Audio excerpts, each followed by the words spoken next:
Could this happen tomorrow? Traffic comes to a screeching stop. All activity suddenly grinds to a halt as every human being looks to the sky and witnesses the return of Jesus Christ. Most Christians believe Jesus Christ is returning to this earth. What do you believe?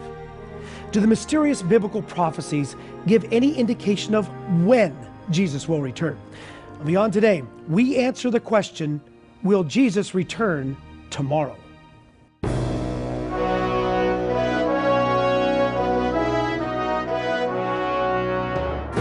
Join our host, Gary Petty, and his guests as they help you understand your future on Beyond Today. Will Jesus return tomorrow? Have you ever wondered about when Jesus will return? You know, people have been asking if Jesus is going to return tomorrow for a very long time. Even his disciples wondered about his prophesied second coming. They asked him a similar question.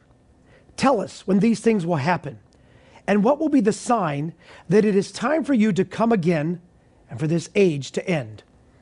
Now, did you notice that the question is about the end of the age, not the destruction of the planet? They asked him when this age, our time, this evil era would come to an end. They wanted to know when would Jesus Christ return to fulfill the prophecies of the Old Testament. These prophecies predict God's Messiah would come to save humanity from war, crime, poverty, and suffering. This question of when will Christ return has been asked by many Christians over the last 2,000 years. You've probably wondered about it yourself. Well, today we're going to discuss 3 biblical prophecies that will answer the question, will Jesus return tomorrow? Let's begin in what is called the Olivet prophecy found in Matthew 24. While standing on the Mount of Olives, Jesus told his disciples that before his return, the entire world would face a time of crisis like no other time in history. He said the world would become a dangerous and unstable place, and that catastrophes and human suffering would grow increasingly worse. You know, sounds like the world you and I live in, doesn't it? It's no secret, our world is in trouble. We worry about the economy, our jobs, the healthcare crisis, the robbery that took place down the street last night. You don't feel very safe, do you? You know, one of the real threats we seldom even think about is that nuclear weapons could trigger a global holocaust. A while back, President Obama convened the Nuclear Security Summit. His opening comments are a frightening reminder of what Jesus told his disciples about the end of the age. It is my privilege to welcome you to Washington and to formally convene this historic summit. We represent 47 nations from every region of the world, and I thank each of you for being here. This is an unprecedented gathering to address an unprecedented threat. 2 decades after the end of the Cold War, we face a cruel irony of history. The risk of a nuclear confrontation between nations has gone down, but the risk of nuclear attack has gone up. Nuclear materials that could be sold or stolen and fashioned into a nuclear weapon exist in dozens of nations. Just the smallest amount of plutonium, about the size of an apple, could kill and injure hundreds of thousands of innocent people. Terrorist networks such as Al-Qaeda have tried to acquire the material for a nuclear weapon, and if they ever succeeded, they would surely use it. Were they to do so, it would be a catastrophe for the world. A nuclear holocaust and the ensuing fallout winter is an unimaginable horror. It is, in fact, a predicted horror. Notice what Jesus foretold. And you will hear of wars and rumors of wars. See that you are not troubled, for all these things must come to pass. But the end is not yet, for nation will rise against nation, and kingdom against kingdom. If this time of unparalleled troubles was allowed to continue, what would be the result? Jesus said, unless those days were shortened, no flesh would be saved. In other words, Jesus Christ prophesied that human beings would have the ability to destroy all life on the earth. But notice, he would intervene before that happened. Humanity's self-destruction was not even possible until my lifetime. In 1945, atomic bombs were dropped on Hiroshima and Nagasaki, but they couldn't destroy all life on Earth. There wasn't enough potential for worldwide destruction at that time. By 1955, scientists had created the hydrogen bomb. The arms race of the 50s and 60s escalated. The US and the Soviet Union developed the capacity for massive destruction of life, which included biological and chemical weapons. Because of the arms race of the last century, today, right now, nations have the ability to destroy all life on Earth many times over. You know, today there are at least 7 nuclear powers. The United States, Britain, Russia, France, China, and more recently, India and Pakistan. Many consider that Israel is already a member. The Iranians have either the capability or are getting very close to developing nuclear weapons. And there's a worldwide fear that North Korea is developing the bomb. There's no doubt that the more nations who possess these weapons, the more likely it is that someone someday is going to use one. And then there's the wild card of terrorism. Secretary of State Hillary Clinton publicly commented on this threat. Long after the Cold War's end, the United States and Russia still possess more than 90% of the world's nuclear weapons. We do not need such large arsenals to protect our nation and our allies against the 2 greatest dangers we face today: nuclear proliferation and terrorism. Our options are running out. Science knows that we must soon alter our ways or face the consequences. Christ predicted a coming unprecedented time that will prove to be so dangerous that unless God intervenes, all living things on earth will die. The biblical prediction of life on earth threatened with extinction can actually happen. We have passed the point of no return. Our world is that much closer to the words of Jesus Christ being fulfilled. Now, does this mean that Jesus will return tomorrow? Well, obviously, we now have the capacity for that prophecy to happen. To answer the question, we must look at 2 other biblical prophecies. Now, there are other biblical predictions coming to pass right before your eyes that tell us that the return of Jesus Christ is approaching. Up next, Darius McNeely discusses with Good News writer Melvin Rhodes about current conditions in the Middle East and how they fit into what the Bible says about the return of Jesus Christ. Now, first, I want to tell you about how to get a free copy of this very important booklet. How close are we to the return of Jesus Christ? If you've ever asked yourself that question, then you need to read, Are We Living in the Time of the End? You can read it immediately by going online to beyondtoday.tv, or to receive a free copy sent directly to your home, call toll-free 1-888-886-8632. That's 1-888-886-8632. And you can follow Beyond Today on Twitter and join us on Facebook, where we welcome your comments and suggestions, or you can write to us. It is possible for humanity to destroy itself.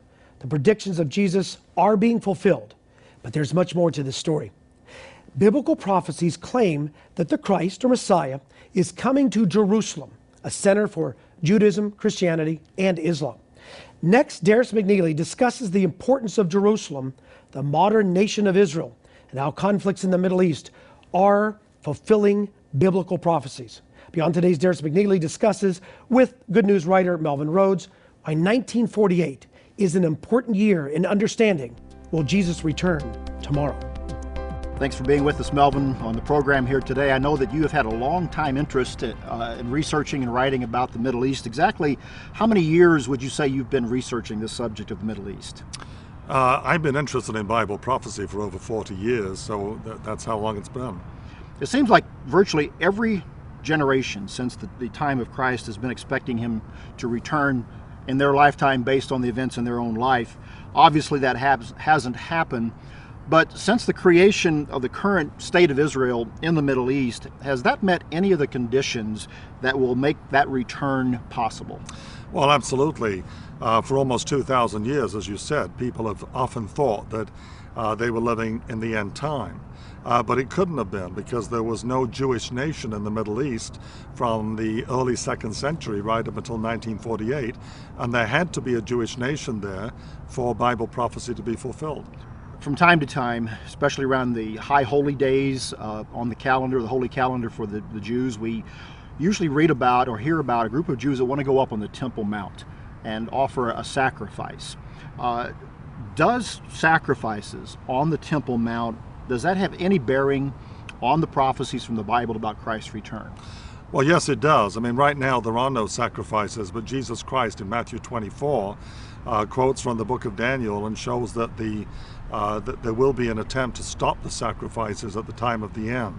My personal view is I don't think that sacrifices will be reinstated until there is a settlement in the Middle East, a peace treaty which provides for 2 separate states, Israel for the Jews, Palestine for the Palestinians, and Jerusalem itself comes under some form of international jurisdiction, and then every group would be free to practice its religious beliefs itself. The biblical prophet Zechariah, in his book, talks about armies converging upon Jerusalem specifically in the time prior to the return of the Messiah. What current conditions could precipitate or bring about that type of a gathering of armies in Jerusalem? Well, in 1948, when the nation of Israel came into existence, 5 Arab armies attacked Israel all at the same time, trying to destroy the Jewish nation before it got off the ground. In 1967, you had 3 nations come against Israel. Now, of course, the conflict has widened because you've got countries as far away as Iran that are wanting to destroy Israel. So you could see how more countries would be involved. Then, of course, you've also got the European nations. If the balance of power in the Middle East altered and it was not in their interest, they would have to do something because they depend very much on that area for their oil, as does the U.S., but they depend more on that area than we do. There was an article that pointed out that Germany would have to preserve Israel. It owes it to Israel because of what happened during the Holocaust. And maybe if you see all these Islamic armies surrounding Jerusalem, the Germans would have to get involved, together with maybe some other European countries, in order to try to save Israel at that particular point. Oil is always an issue in the Middle East. Is there anything else beyond oil that could cause such international tensions to bring armies into that area? I think religious beliefs are very important here because there are 3 great faiths that all look to Jerusalem. That is Christianity, Islam, and of course Judaism that goes back even further.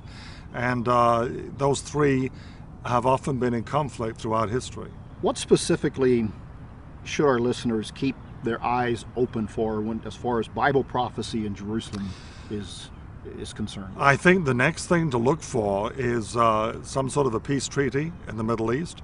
That could even happen this year, but it might be a few more years before it happens. It would have to be something beyond even what we normally read about in terms of peace treaties, wouldn't it? It would.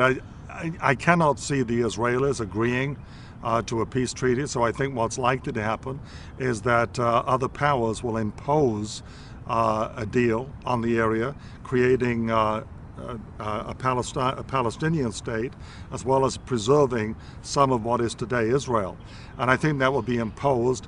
The United States, the current administration, is very much in favor of that, as are the Europeans, and it seems likely to happen. Would the United Nations be involved in that? They actually imposed the state of Israel upon the Middle East back in 1948. Would they be involved in that today? I think they would be, because if the United States and the Europeans propose such a move, then the UN would back that. Why do events in today's world in Jerusalem have such a wide impact and draw and a focus? Well, it's interesting you asked that. I mean, like we were saying, there had to be a Jewish nation for Bible prophecy to be fulfilled. 100 years ago, the Middle East was a backwater. It was of no significance whatsoever. It became significant when the nation of Israel was established. Now, Bible prophecy shows the Jewish nation will be there immediately prior to Christ's return. But the real question is, how long can an independent Jewish country survive? I mean, the fact is, the Jews have a very low birth rate. It's less than 2 children per couple. The Palestinians have a very high birth rate, over 8 children per couple. Then, of course, all the Arab countries have a high birth rate as well. The question was asked some years ago on the cover of the Atlantic Monthly magazine, can Israel live to be 100? And the conclusion was that it can't. Israel is 62 years old right now. Remember, in the 12th century, Christian Catholic forces from Europe, the Crusaders, established the Kingdom of Jerusalem. It did not last 100 years. The hope is of many people in the Islamic world that the nation of Israel, which they refer to as a Crusader state, will also not last 100 years. So, just on that basis itself, we can see that, we're talking about living in the end time. Crusades, Crusader state, that's medieval times, but it's just as still very relevant today. Religion was very important in medieval times, and it's become very important again since September the 11th. How imminent is Christ's return? Well, look at Israel and look at Bible prophecy, and you see these things may take a few years to play out, but I do believe that Christ's return is imminent. Always something to keep in mind. Jerusalem is a very important topic, very important to world affairs, and certainly to Bible prophecy. Melvin, I appreciate the time that you've spent with us today. Gary, back to you in the studio. So far, we've looked at 2 biblical prophecies that must happen before Christ's return. First, the world has to have enough firepower to destroy itself. With the invention of the hydrogen bomb and biological weapons, that is now possible. And secondly, the Bible predicts that armies will surround Jerusalem and descendants of the ancient people of Israel will be there to fight. Israel had not been a nation state for many centuries. The modern state of Israel was established in 1948. The stage is set for that prophecy to actually happen. There is another biblical prediction that must happen before the return of Jesus Christ. Now, strangely enough, it has to do with technology. This newspaper, it's from 1858. The front page is about a story how a mob in Lexington, Kentucky broke into a jail and lynched the unfortunate prisoner. On the second page is a report about an upstart candidate for the U.S. presidency named Abraham Lincoln. In the 1850s, it could take weeks, sometimes even months, for a news event from another part of the world to be published in a newspaper like this one. Most people had very little knowledge of events outside of their own community. Now, do you know what this is? Glass insulators like this one made it possible to string tens of thousands of miles of wire for telegraph and telephone lines. Because of telephones and faster vehicles like trains, by the early 1900s, the speed of communication was infinitely faster than in the days when newspapers were delivered on horseback. Then came radio, and those with a receiver could listen to a news event halfway around the world the moment it happened. I mean, everything changed. During World War II, people in New York City or Smallville, Iowa, could listen to nightly reports of the Nazi bombings of London, England. The noise that you hear at the moment is the sound of the air raid siren. In the mid-20th century, the technologies of radio and movies were combined to create what was then called the miracle of television. Now people could, in the safety of their own living room, watch earth-shaking events, first in black and white, and then in, yes, it was called living color. For the generation of the 1960s, who can forget the surreal images of the first man stepping onto the moon? Today, with the computer technology and billions of people are connected together through the internet. Satellites orbiting thousands of miles above the Earth make it possible to receive or send images from the most remote areas of the globe. With the advent of instant visual technology, there are actually few places where people can't plug into news as it happens.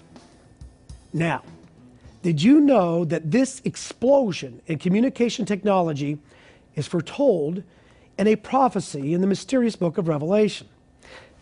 Let's explore this prophecy and see what it means to your life. Revelation, it's the last book of the Bible, is an advanced newscast of events that will happen before Christ's return. In this book, the Apostle John writes about two witnesses. These are two individuals who will announce to the world to turn to God because Jesus Christ is returning to Jerusalem. According to Revelation, these two men will perform absolutely amazing miracles. Now, here's what John tells us. If anyone wants to harm them, that's these two witnesses, fire proceeds from their mouth to devour them. They have power to shut heaven so that no rain falls in the days of their prophecy, and they have power over waters to turn them to blood and to strike the earth with all plagues. No historian has ever recorded any event like what John is describing here in Revelation. These two witnesses will call down fire upon those who try to kill them. They have the attention of the entire world as they turn water into blood or cause droughts. After 3.5 years of proclaiming the return of Jesus Christ, the two witnesses will be killed by the political and religious leaders who oppose them, and then their bodies will be left to lie in the streets of Jerusalem. Here's how John describes that scene. Then those from the peoples, tribes, tongues, and nations will see their dead bodies for 3.5 days and not allow their dead bodies to be put into graves. Now listen to this. And those who dwell on the earth will rejoice over them and make merry and send gifts to one another because these two prophets tormented those who dwell on the earth. This passage reveals two important points if you want to answer the question, will Jesus return tomorrow? One is that these two men are killed and seen by people from all over the world. People all over the earth rejoice at this news of the deaths of these two men. You know, this wasn't possible until the explosion in satellite and computer technology. It is now possible for people in Beijing, the outback of Australia, the Amazon, the major cities of Europe, to now instantly see an event that happens in the Middle East. You know, this prophecy, it comes alive. Television, satellites, cell phones, computers, these kinds of technologies make it possible for peoples, tribes, tongues, and nations to see or hear the news of the two witnesses and then celebrate their deaths. But there's another important point in these verses. These two individuals will achieve worldwide acclaim as they announce the second coming of Jesus Christ over a, remember, 3.5-year period. They will perform miracles and are despised by political and religious leaders.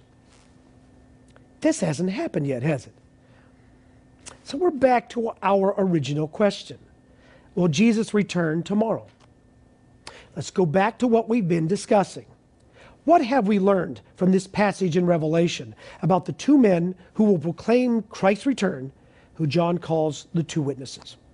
Well, first, the two witnesses are killed, and immediately people all over the world know the news and celebrate. This part of the prophecy, written almost 2,000 years ago, could not have happened until very recent times. You and I, we live in a time of instant communication. In no other period of history could a worldwide audience have immediate access to this kind of a news event. The fact that this remarkable prophecy can now take place as described in the book of Revelation should wake you up to the relevancy of biblical prophecy in your life. Secondly, the two witnesses will achieve worldwide acclaim as they announce the second coming of Jesus Christ over a 3.5-year period. They will perform miracles and be despised and eventually killed by political and religious leaders. Now, since that part of the prophecy hasn't happened, we finally have the answer to our question. Jesus Christ is not returning tomorrow, but the stage is being set for that dramatic, earth-changing event.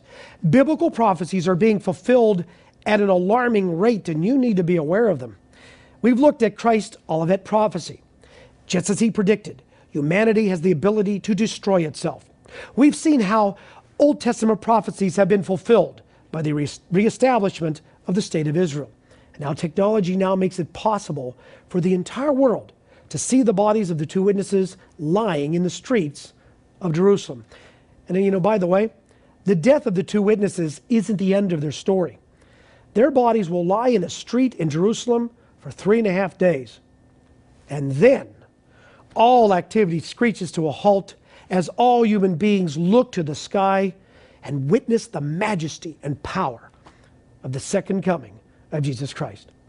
Life enters into the bodies of the two witnesses, and they are resurrected to meet the Christ, the very one they were killed for proclaiming.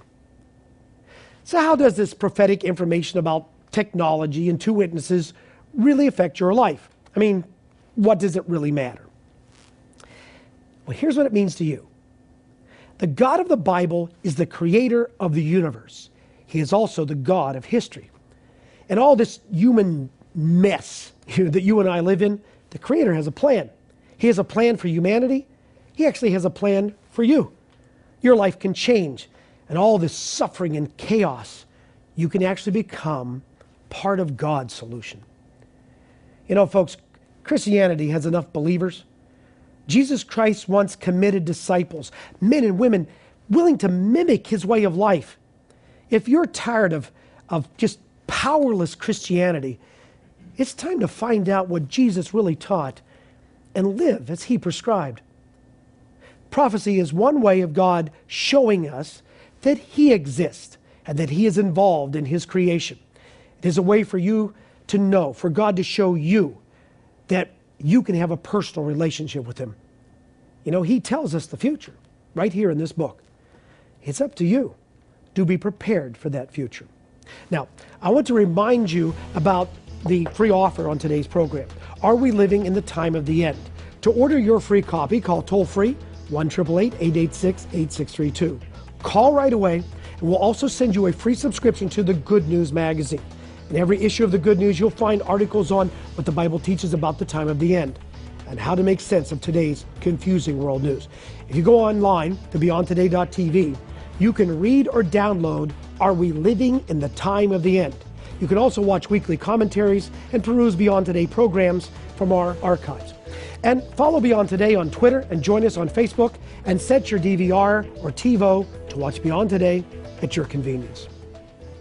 Well, today we've shown that the dangers of modern weapons and international conflicts could create the toxic mixture leading to human destruction. Jesus claimed that these trends would exist before his second coming. We've seen that the reestablishment of the nation of Israel and the explosion of communication technology are prerequisites for the fulfillment of end-time prophecy. You know, Jesus isn't returning tomorrow, but the stage is being set for the most dramatic intervention by God in human history. Are you prepared for that event? Would your life stand the stress of the end times? Watching Beyond Today will help prepare you in advance, so don't miss a single program. And thanks for watching.